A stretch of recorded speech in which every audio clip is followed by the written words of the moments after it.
Hunter. I'm Rebecca. I'm Caitlin. I'm Nessa. This is the Family Showdown!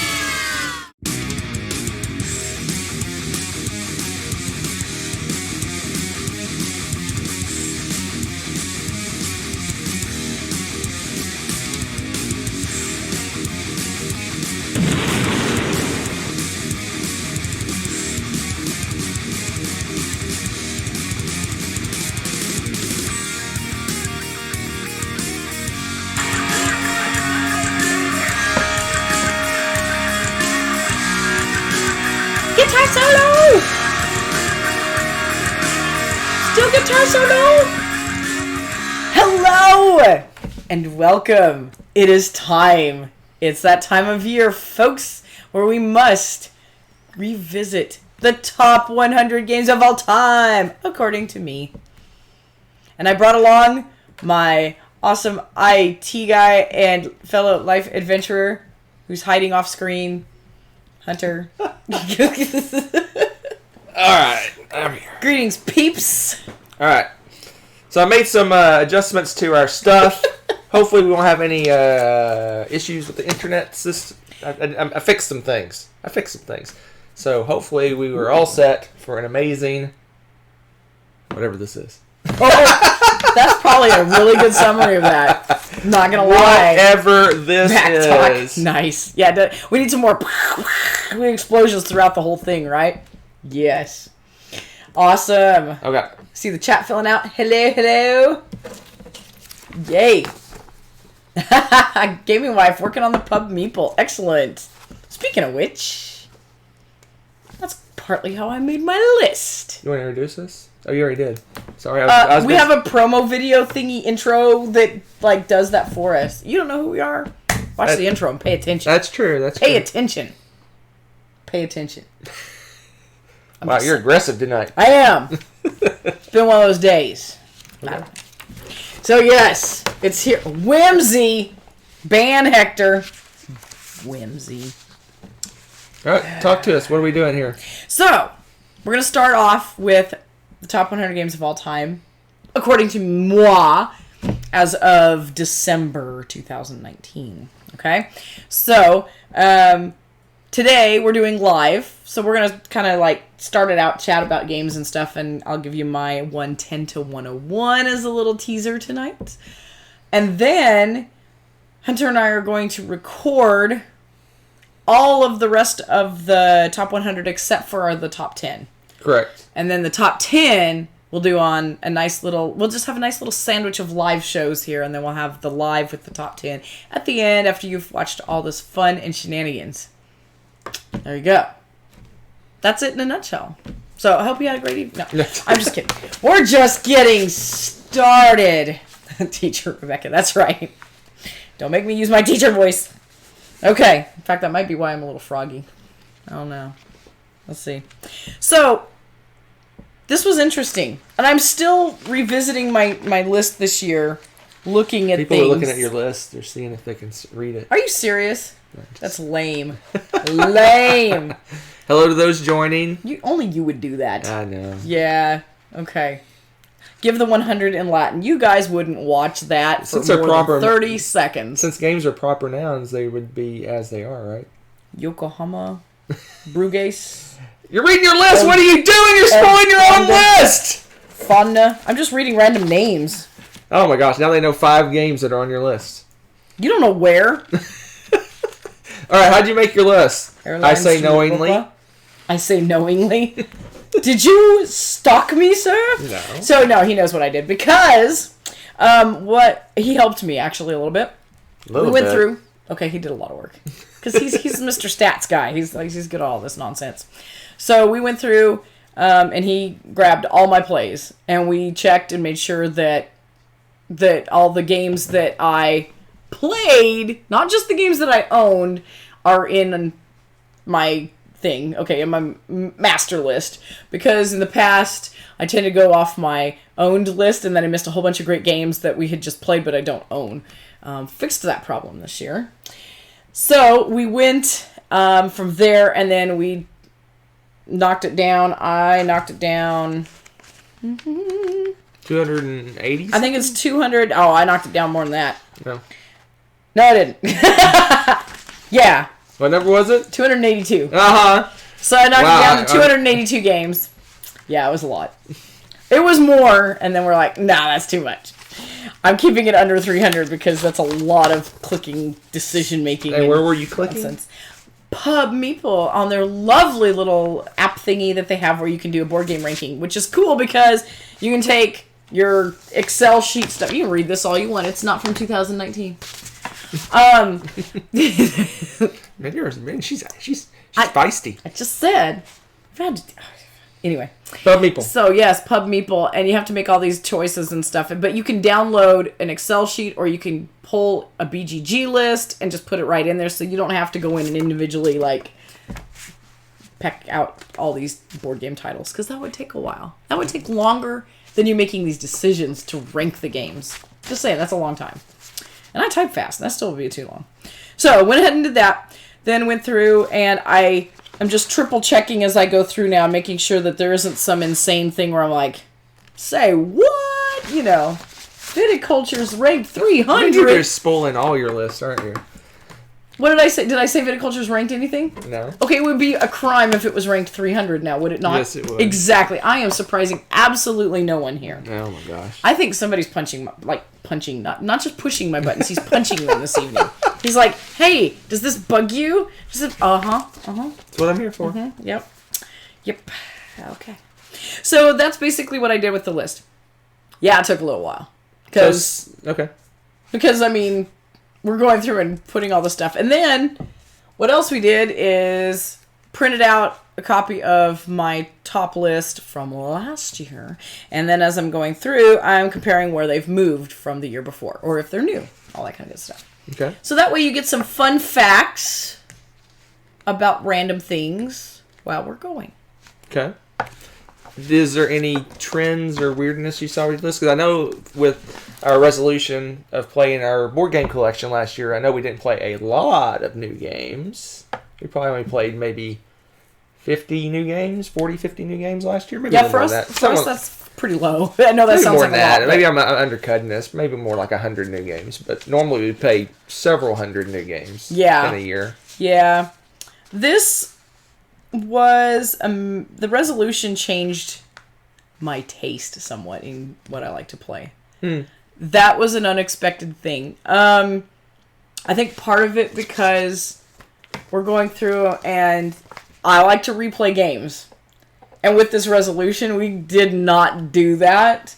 So some of the enjoyment and memory of games may have faded somewhat. But then on the other end of it, games we hadn't played in a long time, we got to revisit. So it's fresher again. So I haven't looked and ranked I haven't ranked all of my list yet with my 2018 list. But from what I'm seeing just from what I'm looking at, there's been a major shakeup, shall we say. Bit of an upheaval of things. Things have I expect there's going to be a lot of ups and downs in your list. Well, and one thing I noticed during the whole resolution thing, that those games that we always call our sweet spot games that we really enjoy that play 2-player, usually have some kind of worker placement or with some of the mechanisms we really, really like in them, and also are 90 minutes or less. I definitely gave a little boost in my esteem because as I'm going through my checklist, it's not that I want to call gaming a long game a slog because I loved those games. If I played a long game, it was a game I was interested in, or I would not play a long game. But there were times when it was like, this is a lot of setup, it takes a lot of time. We could be doing a lot more other things. And so I felt like they got punished a little bit. Possibly. Okay. So it was interesting to see that, and sometimes too when just life is going on, sometimes I wanted to play a light, fluffy game. I wanted a no-brainer, just wanted to play a cute little filler game or something. And so those kind of got a little bit of a lift this last year too. Okay. I thought that was kind of interesting. So, and again, I still have, the gaming memory is still really strong. Theme is really strong with me. I'm a sucker for good art. Good gameplay, like a smooth gameplay, really well organized and designed game is still huge for me. I really want a good, a well-structured game. So that hasn't changed, but it's just like what I like about them, like what kinds of games I like to play kind of shifted somewhat. I still like to play heavy games. I still love heavy games, and you're going to see that my heavy games are still running quite strongly. But they just kind of shifted a little bit. Some of the lighter stuff kind of filled in the cracks a bit. It was interesting. So I don't know. I mean, I'm curious. Do you guys have shifts like that in the course of 1 year? Have you seen something like that? I'm curious because this year in particular, just maybe it stood out a little bit more for me because we're doing this resolution where we're trying to play everything instead of just like, what are you in the mood for? Well, I know we played Yamatai 14 times already, but I'm really feeling like playing it again. We could do that now and not think, we're missing out on 14 other games that we could be playing. So I don't know. But yeah, that's, I know, a nice long-winded answer for... So is there any rules you had in terms of putting games on your list? Like, for me, for like legacy games and things like that? For legacy games, I did this. If I played it for the first time, this is the first year that I played it, it's on the list if I ranked it. After that, though, I'm not going to because we're not going to play it again. So unless I play it again, I don't think I would re-rank it. Right. So I want to give it the credit it's due because, quite frankly, the legacy games that are out there are amazing. But at the same time, it feels like we're doing kind of a disservice. It's a one-shot. To keep ranking them is, I don't know, it just seems odd. And that seemed like the best medium. Yeah, I think that's what I'm going to do. That's what I'm going to do going forward as well. Yeah, because otherwise they just drop off, and you're like, there's nothing you can do to fix that or change that. It's just, I don't know. So yeah, and it doesn't seem right to, let's say you like for Pandemic Legacy, for example. Let's say you really loved it and it was amazing, one of your best gaming experiences ever.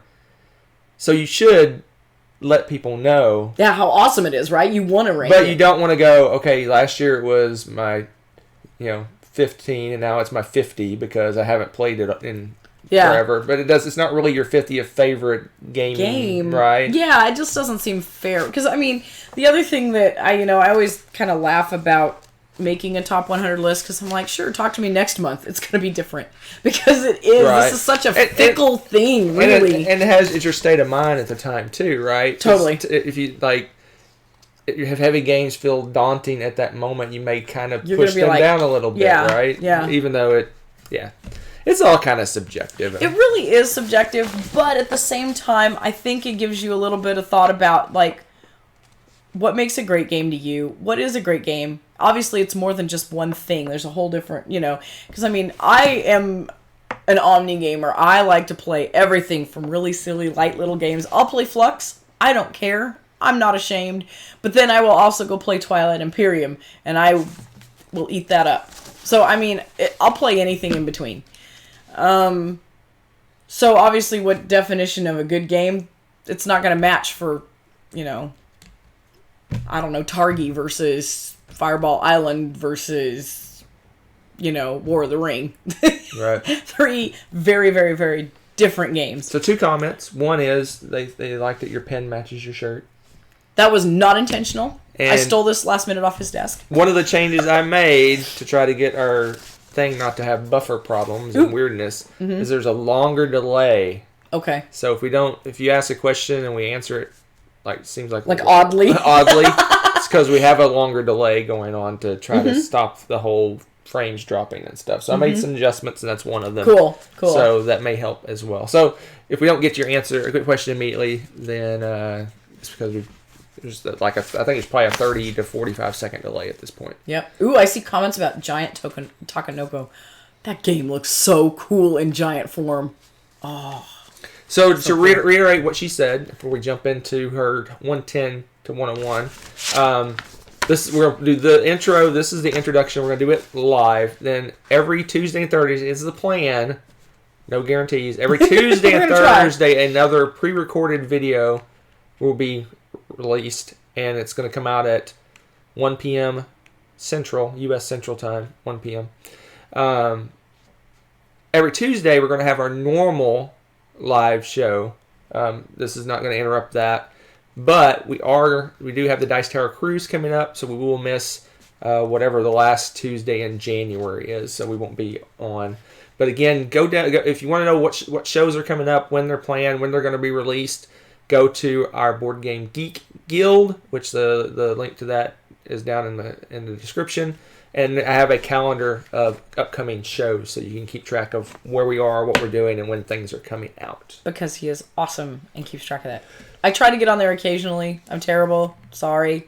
But I'll get on there occasionally. So, talk to the man in charge. So I have my list from this year, so I will be spoiling my list while her list is going on. So if you haven't watched my videos, just know that I'm going to mention, like she mentions a game and she says that's her number 10. I'll say it's my 197, and you'll know that that game isn't on my list. So I'll be spoiling my own list with my commentary of her list. Yeah, so, if you haven't watched this list yet, shame on you. Go watch it. All right. There you go. Let's do this. Let's start her off with your 110. Okay, let me preempt this too. You got all excited about it, then I realized. I need to tell everyone, because especially if you've not watched one of these before, every one of these games I love. We have played hundreds, if not thousands of games now, and it is very, like I said, I did a top, what did I put, 282? Yeah, 282. And I was not scraping the bottom of the barrel there going, I don't. All right. Log a lot, though. That's true. I didn't log for a long time. So, yeah, you're probably close. But I gamed a lot more with a lot of different games, previously. In high school and college and stuff. Yeah, that's true. But I played a lot of mass media ones. Well over 1,000 games each. Yeah. So this is only our top 10% at best. And I mean, one thing about it, too, that you may or may not know is we, especially the last few years, have researched the games before we play them. Right. We rarely just pick a random game. Sometimes we do. Sometimes, people bring random games, and we're like, sure, we'll try it, or whatever, and conventions will do stuff like that. But the majority of our games we researched first. So, again, it's very top-heavy on games that I love, because most of the time Hunter picks games that he thinks that we're going to like to begin with before we play them. So, another reason that my top 100, I'm like, I really am. We talk trash and we're like, oh, you're 94. I hate that game. It's, no. Compared to my number 1, sure. I guess you could say that. Garbage. Yeah, garbage. These 10 are garbage games. Throw it away. No. He'll talk smack, but no, seriously, in all seriousness, they're all really good games. They're really fun games. If you haven't heard of some of them, that's awesome. Go research them. Find out. Maybe you'll find some more cool games that you want to play, too. All right. Because that's kind of ultimately the goal, right? All right, enough caveats. Impress me. I can chat as much as I want to. I am prepared. Show? I'm prepared to be impressed. I'm going to get a fly swatter or something. Just I'm prepared to be impressed. Impress me. All right. So, my number 110. These, again, barely just made it out of the top 100 this year. Is this little lovely gem. Pandemic Iberia. This is, I've played the tar out of Pandemics to the point where I'm kind of like, they're fun, I'll play them, but I'm not going to instantly be like, someone says, hey, what game you want to play? I'm probably not going to go, ooh, you want to play Pandemic? Because I've played them a lot. But they're really good. Iberia really became one that just, I like the way this one works. I like the way it uses the railroad system and the way you maneuver about it, and just the little tweaks that they did to the Pandemic world for how you address the issues and attack the viruses and everything. It's so good. So good. So good. If you're not going to have a legacy experience like this, I think is the next best thing, honestly. I love Iberia. I know you're like, what? It's 110, but wait till you see some of my other games. I'm just saying. Just saying. Now, it actually dropped a teeny bit because last year it was 104. Oh, so not much change. No, it's in roughly the same spot as it was. So I got good news. It's on my list. It's 207. Oh my gosh. No, I like this. This is no, it is. For a cooperative game to even be in my top 207 has to be pretty good. Right. This is one of my favorite non-legacy ways to play Pandemic. I've kind of don't know, kind of grown out of the. I don't know if grown out's the right word, but I don't. The generic, he's a big boy. The generic, put on my big boy pants. The generic pandemic doesn't do it for me anymore. Mm-hmm. It needs to be tricked up. Yeah, and it needs to have a little something else going on. Yeah. And this one's good because I like it. You can do it has the little water things where you can kind of block bad things happening. Yeah. It has the little train tracks where you can move. I love the tracks. I love the trains. Quicker. Because you can choose where you're going to put that to help you. Because once you get on the train, you can just zoom up all the way through the track. And that is huge. You guys know how important, if you've played Pandemic, movement is just life or death, literally, in this game. It has the ports and other things. Yeah, but it's just that, I love the way they did it. Yeah, I like the themed pandemics better than the generic pandemic. Anyway, there you go. Yep. Made my list. I was shocked. I didn't think I'd find it, but I found it at the very, very bottom. I only ranked 215 games. And Van Tommy talking smack about Follow Rome. Man. All right, keep the love coming. Don't make fun of my pandemics. All right, this next one, we just played it. And so it's new to the list. I'm pretty sure that this has a possibility of going up next year. And that is this lovely game. My 109 is Parks. You may or may not even have heard of this. It's so new. Just came out new. When did this come out? A few months ago. Okay. Hot off the press. As far as I'm concerned, it's hot off the press. A few months ago. Yeah. So, you know that I am a fan of trekking the national parks big time. And this gives me that same vibe. And it's the same ease of teaching, ease of playing. It's a nice, relaxing game. It talks about the parks. There's does it say how many artists? It was insanely awesome. There's 60 some artists or whatever collaborated and did different artwork for the national parks in here. And the art is just awesome. It is fun, as fun to look at as it is to play the game. And I like the way you've got some little bit of resource management. You have to get your resources and it's worker placement in a kind of Takedo style. So you have this little track you're moving on, and once you move forward, you can't go back. So you have to think about that. And there's certain times that you're allowed to be on the same space as someone else, but most of the time you can't be. So there's a lot of planning in that. I would think we haven't played it with the top player count or anything yet, so I'm curious how crowded that gets. But I think it's going to be a lot of fun. What did we watch? They played it on game night on BGG. And it was cool to watch them because it was a group of 4 or 5. Was it a full group? Four. And so I thought, you're not going to be able to get resources and stuff like that. But it looked like they were really moving the resources around. Use those resources to visit the park, which is basically getting your park, and then you have it in your hand and you get to tally that up, and there's your victory points and all that. That's it. But it's beautiful. It's fun. It's another one of those nice outdoorsy games. There you go. Gorgeous, gorgeous, gorgeous. If you like a lighter game, I'd say what do you think? Beginner plus?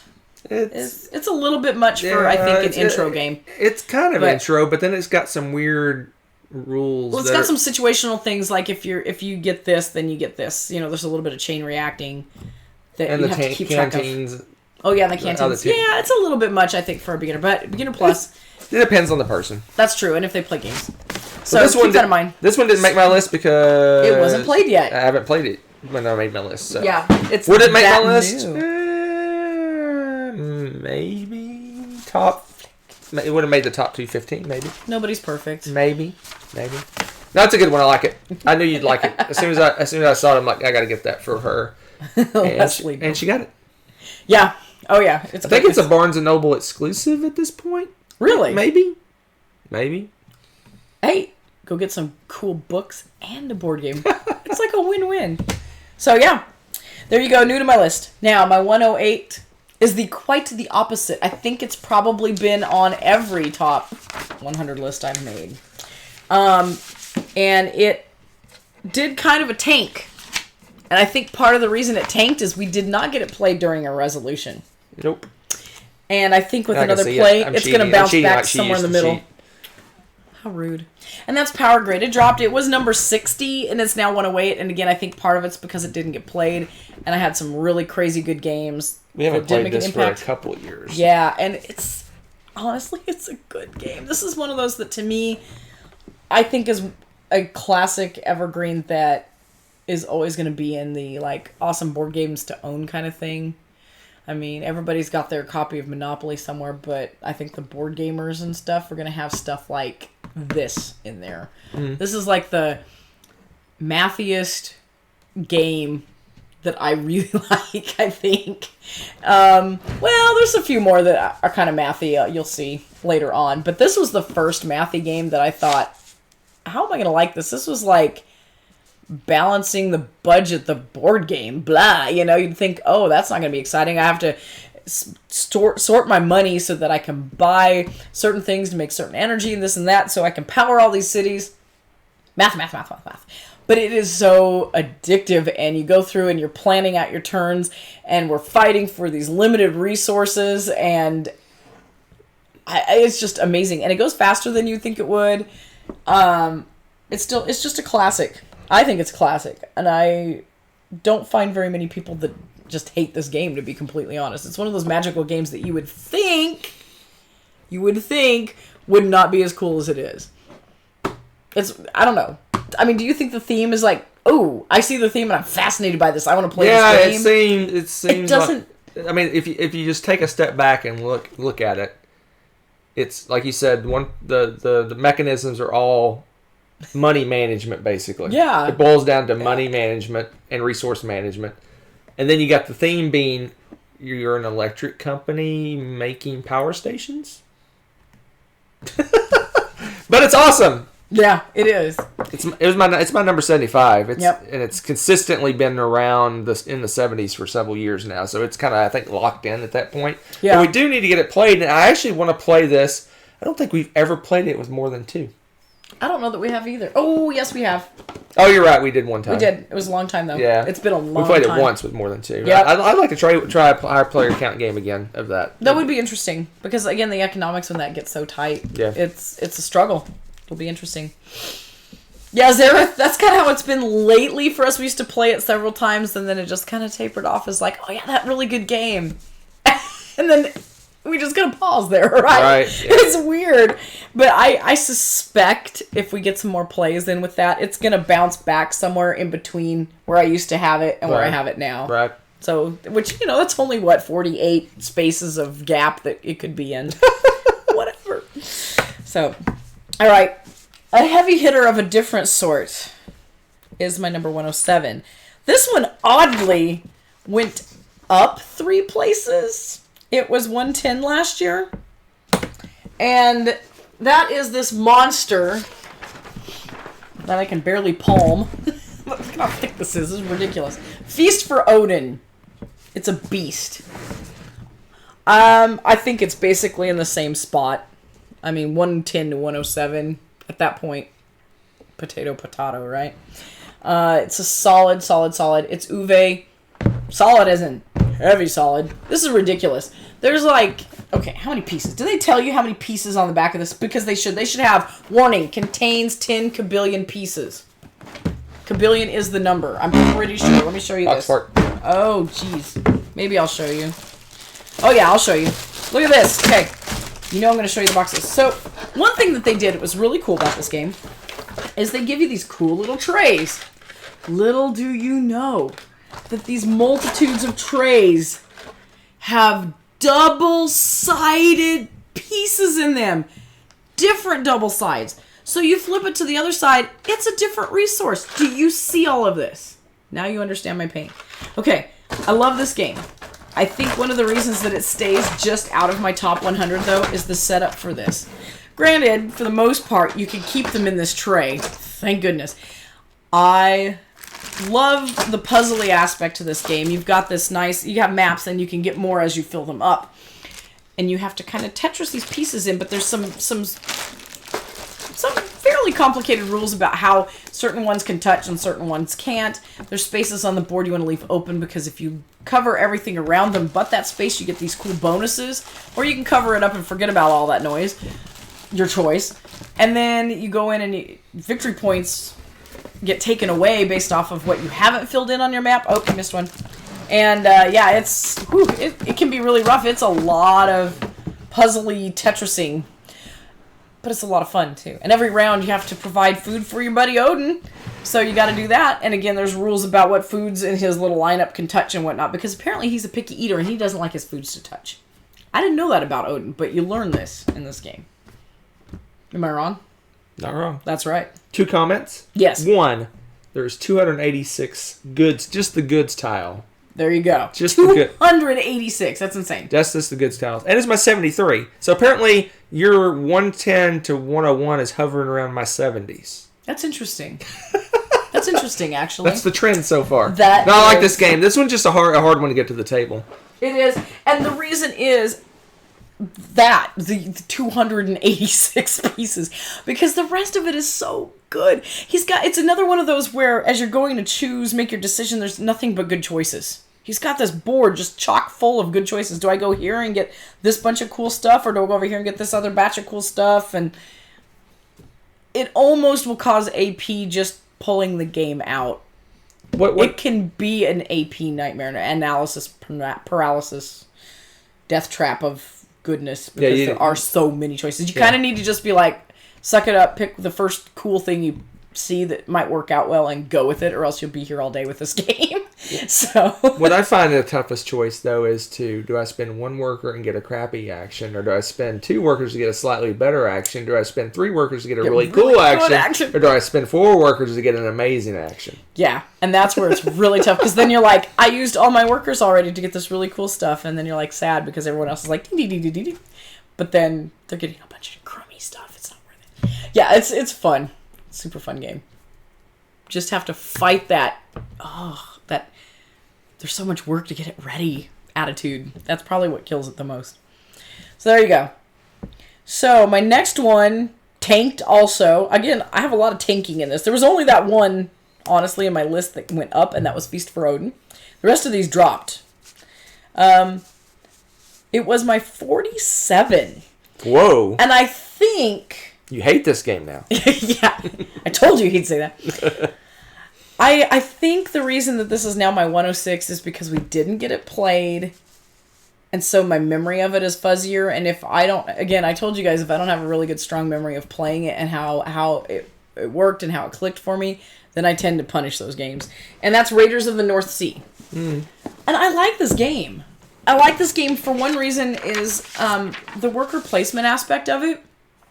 It's usually you have a worker placement, you do your round, you pull all your pieces back and start over. And this one was different. You keep your guys there until they kind of get shoved off or whatever. Remember, like there was a weird thing with the worker placement. You put a guy and take a guy. Take a guy. That's what it was. You don't usually do that. I thought that was cool. It was something different, and that's what stood out for me. But a lot of the other gameplay with it, I'm not as, we just haven't played it in a long time. Yeah. So I was like... We played it several times when we first got it. And I don't know if we played it since. I don't think we've played it since, yeah. So, it kind of took a heavy hit, but again, it could probably... It's buoyant. It'll bounce right back up and float somewhere. A boat. Yes. See what I did there? Yeah. That's... I am not punitating Dan. Definitely. This game definitely got punitated. That's for sure. That is not the word. So... I agree. I basically agree with you. It's my 116. So I'm that's interesting. Kind of right there with you on that one. Yeah, it just kind of dropped off the radar a little bit because we haven't. We just like the not to spoil her list. I personally, but like the West Kingdom games better than a little bit, yeah. Than this. A little bit, yeah. North Sea not as cool as the West Kingdom. That's right. But the North Sea, I liked what I really liked about that though was that they changed the worker placement. The typical worker placement style a little bit. I really liked how that changed what you think about the game as you're like taking and leaving pieces. Well, yeah, because you got to think about that. You might want to take a piece. This works better in smaller player counts, but you might want to take a worker just so that you're assured. Well, not sure. Have a better chance of a space you want to use your next turn to be freed up, but then you got to hope that the players after you don't take that spot, right? Yeah. Because if you don't take the worker off that spot you need, you can't. Then if they don't do it, then you're not going to be able to take that action. You can't so you're just to increase your chances of being able to take that action. Mm-hmm. Yeah, you might want to take it multiple times, right? So you take the action when you take it off, but then you want it freed up to do it again potentially your next turn as well. Yeah. So there you go. Anyway. Good one. They do have some pretty epic beards. People are talking about beards on the chat, and I was like, yeah, they're pretty epic. It's pretty cool. I like it. It's good stuff. You can tell it definitely influenced the other games, the West Kingdom games. Yes, I think so. And I like the influence that it had. Yeah. All right, the next one I have on my list, my 105, is new to the list. A new game. And it's unique in that I'm pretty sure it's the only solo game. Solo? Oh. It's a solo Not game. on my list. I know, I hope you all were sitting down for that. Not You guys on know my I'm list. not a real solo game fan. I'll just take this section of the video Yeah, off. because you don't even like coffee. But I like me some coffee, and I like me some coffee roaster. Oh my goodness. Okay, usually I don't like to play board games by myself, but this one is really cool. I enjoyed this a lot. I don't play very many solo games. I don't know. The only time I end up doing that usually is if I have sick kids. And you're gone. That doesn't happen very often.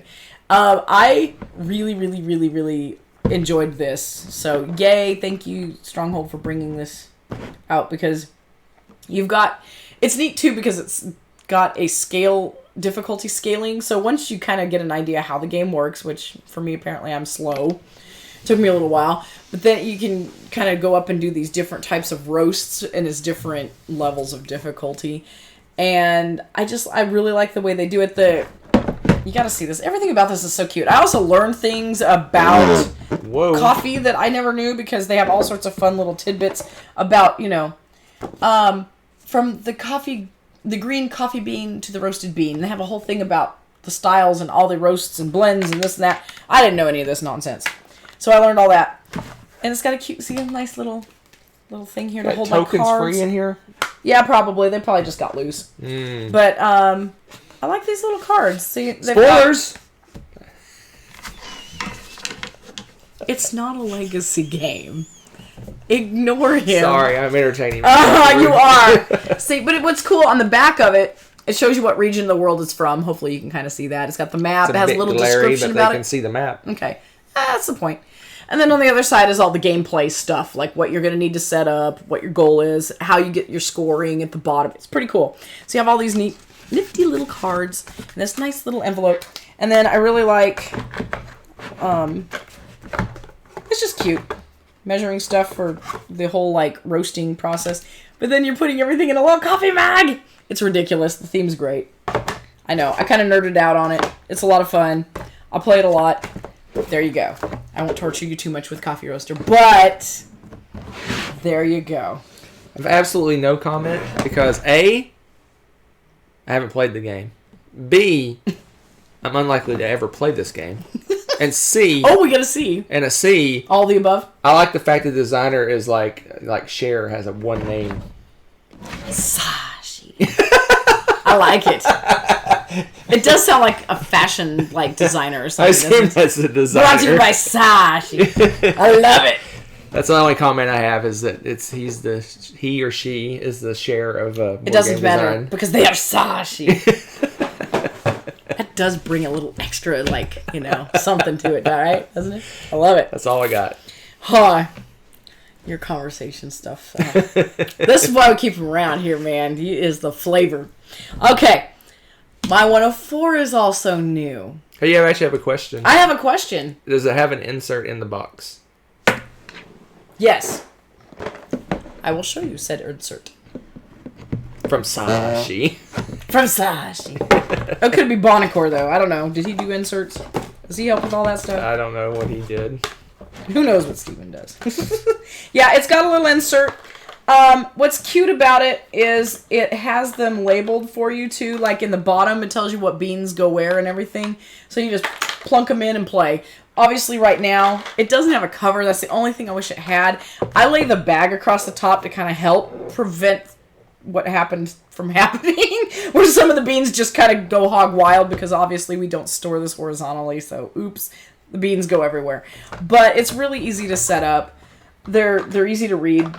The symbols and everything on them are different enough that it's not like you're gonna get them mixed up or anything. So no, as far as inserts go, it's a pretty sweet little insert. I just wish it had a cover. So I hope that answers your question. There you go. There is a coffee roaster. And Sashi's going to come smack me for making fun of their name, so it's all good. I think it's an awesome name, personally. Do you like it, Sashi? Okay. Oh dear, what did I know, look at you started. My 104, back to my 104 again.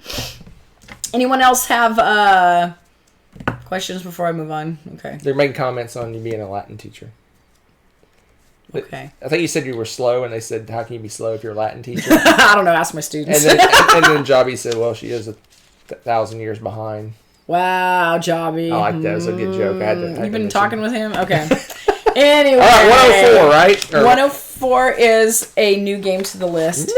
It's a light and fun little warm and fuzzy game. I call it that because it is a Rome. It's very new to me. I think, when did he come up with this? This is new, isn't it? Brand new. Copyright 2019. Hot off the press again. But, ooh, you big nerd. You got it signed. Look at that.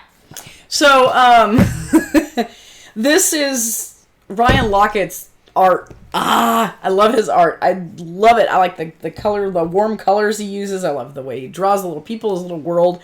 And this takes all of the near and far and above and below characters and that world and makes a nice, simple little fun, like, area control-esque game out of it. And you have these little pieces in the middle that kind of make a map, and they have a requirement of a certain number of tokens on them. And you're putting tokens on them using different characters. And once one gets full, whoever's got the majority in that actually gets, well, the majority. They get the points and stuff. So there's a little give and take in that. And again, it's his art. It's fun. It's easy to teach. I think it's easy to figure out and play. It's just nice, light game. And I'm digging this. Apparently he's got a whole series of lighter games, or he's working. You said there's several? Well, they're not, I don't know if they're lighter, but it's the 8-Minute Empire, Artifacts Inc. It's this size box. I keep forgetting Artifacts is his. I always forget that. And I don't know why. This size box games. And I love Artifacts Inc. too. Like, just love it. But the art in this is the one that I'm going to say blows the other one. Like, Artifacts Inc.'s art away. This is greatness. So, if you haven't had a chance to play this again, because it is so spanking new, and you want a light little fun game with gorgeous art, go check out Rome. Very cool. And it's ROAM, not ROME, because I know you guys are expecting that from me. So, this one didn't make my list because we got it after I made my list at BGG-Con. Yeah. But, spoiler alert, it would have made my list. It would? Would not have. Oh, I was like, it would? It's a great game. It's just too. It's too light. It's too light and fluffy, as she says. Light and fluffy. It is light and fluffy. I love it. All right. Now my next one took a slight tanking, and I think, which is funny because we played an expansion of it, and I loved the expansion. It was fun, but I think it's just as far as like a solid game goes. Well, I love this game a lot, but it relies a lot on dice as well. So it's only really its downfall. Because I actually really, really, really dig Space Base. Yeah, I know. It was my 53, and it tanked. And I think all I can think of is I actually not sure. I'm not sure why this tanked. I'm confused. I know, right? Color me confused. Right. I thought this would go up, not down. Yeah. I think because we played the snot out of it. Well, we played the campaign. We played the whole campaign 10 times. We played it a whole bunch, and then we played it before then, without the whole Shy Pluto. Do they call that legacy? I'm like, is it legacy? It's not really scenario legacy. Based. Scenario. Ish. So, ish. Modular. In order. I don't know what that is. It had a sort of story to it and stuff. It's fun because it kind of tweaks what you're doing each game. It's fun. Changed it up a little bit, and I loved it. I love Shy Pluto, and it was fun to play that and unlock everything, so now we have all this fun stuff to mess with. It's a fun game, but it is dice. It's dice. Dice hate me. This game, though, lets you do things to kind of mitigate that, which is really awesome. If you roll horribly, you get good stuff. Potentially. No. Oh, you mean like rolling a 1 or rolling a 12? Well, kind of thing? Or 2. I don't know if you roll 1. That'd be sneaky. Oh, yeah, you roll 2 Or you dice. can split the dice. You can... Oh. Anyway, I was like, you can roll a 1. Don't try to do this to me. But But yeah, no, no, seriously, I mean, it just barely made my list. I'm not really sure why it tanked so much. Again, I think technically it didn't make your list. This is the also rans. Wow, that's messed up. Just saying. I did 282, so it did make my list. That's true. If you want to get technical. Way. I think I'm shocked. I thought it would go up. I thought it would go higher on your list. I thought so too, but you know what I think part of it is? When I was talking about my tastes in games kind of changed up. It did. It really did. If they have dice or punitated. Kind of, yeah. Isn't that weird? Because I do. I seriously love space-based. It's good times. I really do appreciate this game. I'm shocked. I really am shocked. I was too. I was a little bit surprised. I'm not kidding. It surprised me. 181. Still way higher than him. It made my list. Still way higher than him. Just saying. Just saying. Still way higher. So there you are. But yes, it's fun. You roll dice and you have numbers 1 through 12 on here, and you're rolling 2 dice, and you can either split the dice and get 2 separate rewards, or you can combine it to hopefully get some of those higher numbers up towards the 12. And you're going to get different things like more money or victory points or extra income per turn kind of things. And you get to add these modules. You pay money and stuff to get those extra things. So you have something that happens no matter what number you roll. There's also things that if you flip them and put them on the top side, that when he rolls something, I get something too. And that's the whole goal, is to try to get these really good combos going so that you get all of these victory points, destroy your opponents, and win the game. And it's fun. Anything to add to that? No. Except for it's all right. 181 or whatever it's nonsense all right. you said. Yeah. It's all right. It's all right. I'm just shocked that it's this low. I thought it would go higher. I thought it'd be in your top like 30 or so. I need to watch Nick Murphy's Applebee's skit if you haven't yet. Oh my. Applebee's. I'm scared and delighted and intrigued at the same time because those two are hilarious. So what are we on? We are on my 102. Texas Master Rock. Really? Thank you. Some people are going to get that joke. Only the locals. And those are my people. The locals. And you got to be at least probably 40 and live in the Dallas-Fort Worth area. Way to make that an accessible. So one person one viewer of our channel will get that joke. 102. What's your 102? Let's hear it. Oh my god! I'm excited. I'm still waiting to be impressed. You're never impressed. I don't want to hear it. So this was my 86 last year. This dropped as well, but not nearly as much. Okay? And it's probably because did we play this? No. I don't think we got this played either. It's one of the ones we didn't get played on our resolution, and that is Caverna Cave versus Cave. I'm shocked this one made your list. Yeah. Or your also ran pseudo list. Yeah, it dropped. I think because with the insert, if we have the time to play a game, we'd probably just pick Caverna, because with the insert, it's much easier to just pull it out and play now. This one changes it up because, like Hunter said before when we've talked about this game, this is only the cave part. So the whole other half of Caverna is gone, where you're doing the farming and all that. And that's where Hunter loves to raise his sheep farm or whatever weirdness that he decides to do. So there's no sheep farm in this game. It makes Hunter sad, and so we don't, and it's fun, but instead of piling all these ridiculous amounts of resources, it's got a nice little resource bar, so you just move it up and down on the bar. It's fun, but it's not quite as ridiculous as Caverna. It's really fun to have a 2-player go-to game. This isn't one of our go-to games, I think, as far as a 2-player game goes. Again, now with the insert, we just probably play Caverna, which is why this one dropped. Still a good game. And if you like the little 2-player games and one that has a much smaller shelf space, this one would be your pick. Because Caverna is kind of like Feast for Odin, where it is this ginormous game with a ridiculous amount of pieces. There's also that, so keep that in mind. But this game is not. It's not really even derivative of the other game. It's a different game. This is more of a resource management tile placement game. That's true. But the other one's tile placement too. A small amount of it. I mean, you're mostly building up. It's about half the game. You're building up animals and resources and things like that. I guess there is tile placement, but that's true. This one's got you're excavating the cave and opening areas and building buildings and you want buildings, certain buildings adjacent to other buildings, and like she said, you have this whole economy going on with your resources. Not economy, but you got your resource track that you're going up and down on. Yeah. You missed the whole tactile thing of all these little animals and all these little gems and resources that you're messing with. None of that's in the game. It doesn't have the same feel, yeah. That's why this game is my 213. I'm surprised you just made that number up.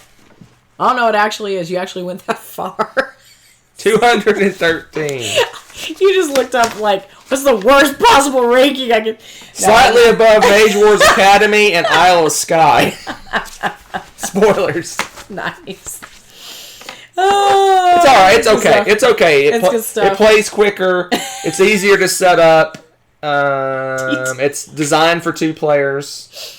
That's about all I got to say. That's about all I got to say about that. I'm sorry. I just look at the chat and I'm like, I'm still waiting for snack for Odin. Now there's like tea time for Odin and Taco Tuesday for Odin. I'm like, they need to be contacting you guys for ideas. I'm just saying. But yeah. Quit distracting me for your last nonsense. one. I'm still waiting to be impressed. I have not been impressed yet. Actually, this one may be another jaw dropper for you. Oh dear. This one I think is a bit of an oddity, and I'll explain why at a later point. I think.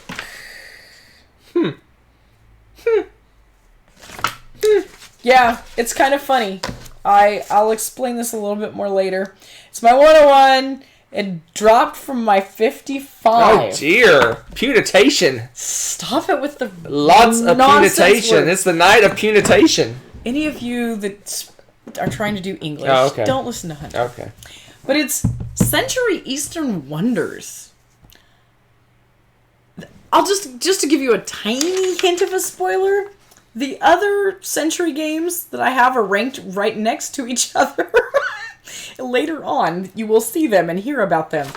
I'm not really sure why I punished this one enough that it's not with the others. I will say this. It is is a lot of people's weakest of the 3. Well, apparently it's mine as well. So I found that kind of interesting. But, that being said, this game is pretty awesome on a couple different levels for 2 very good reasons. One, it's fun to play by itself, but B, or 2, I can't keep track of what kind of list I'm making, but when you combine them with all the centuriness and make your century mega game, it is pretty darn fun. I guess, I don't know, I'm still curious. I think as far as how they rendered the Century worlds, yeah, the ships and the sailing through and how you move around with that, I did not like this one as much.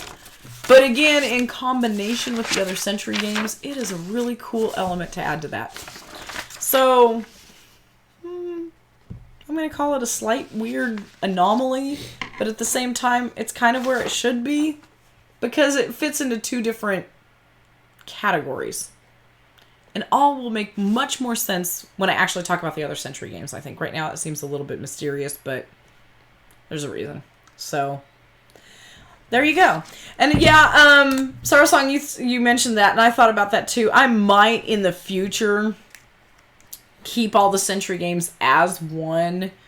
I do that with Dominion now, because for us, Hunter made like this big mega Dominion briefcase of Doom for me. So Dominion is one game for me. Century probably will become that, because I have a feeling we're rarely going to play. We're probably going to play the combined game, unless we're introducing it to new players or something. We'll hardly ever play these individually, unless somebody specifically like requests it or something. So there's that as well. And when that happens, then obviously this will get pushed back up with his buddies. But until then, right now he's getting punished a little bit. So. 139 for me. It is my second favorite of the 3. Really? Yeah. I'm Century. We're losing English. It's falling. Century Spice Road is a great game, but it's just not enough going on. And Eastern Wonders, I like Eastern Wonders a lot more because I like the whole moving around maps. You like the little boat thing? If you watch my top 100, I like being on a boat. I'm on a boat, and I go around and drive around and do things. So I do like that. So it's one. It's true. I like A New World slightly more. Yep. Than Eastern Wonders, but Century Spice Road is not even on my list anywhere because it's just putting things in and churning out different color cubes and it's like the introduction to the whole thing, right? Yeah. And you're right. Once you can play the other ones, you're like, well, why go back to that one when there's all this extra? I mean, it's clean, it's simple, it's a great gateway game. It is. It's fantastic. But I can see why that one's your least favorite, though. I don't have many gateway games that I like. So yeah, I like that one more than this one because I do like the simplicity of it and just I know you're just pushing cubes around and putting a cube in one bowl and taking cubes out of another bowl. I get it, but it's fun, and I like making the weird little engine with your cards that you get and all I thought that. you were going to talk about the other games. I'm not. I like riding around on a boat. You like the boats. The boats are fun. I mean, they're fun. There's fun, and it's different, and it's another way to, like, you have to use a kind of slightly different thought process on how you're going to trade out your cubes and do all this stuff. It's kind of cool. Yeah. I mean, it's a unique way to do it. Just for whatever reason, I didn't like it as much, but it's still really fun, and it does cause you to think differently about how to map out your plays and plan. And honestly, this would be these kind of games, I think, are good school games to take to school, because A, they're pretty quick, and B, you're teaching people some crazy critical thinking and planning. There's a lot of good stuff going on in these kinds of games. So, there from the teacher perspective, there you go. But that is it. That's it. That is my 110 to 101. So, coming up this Thursday?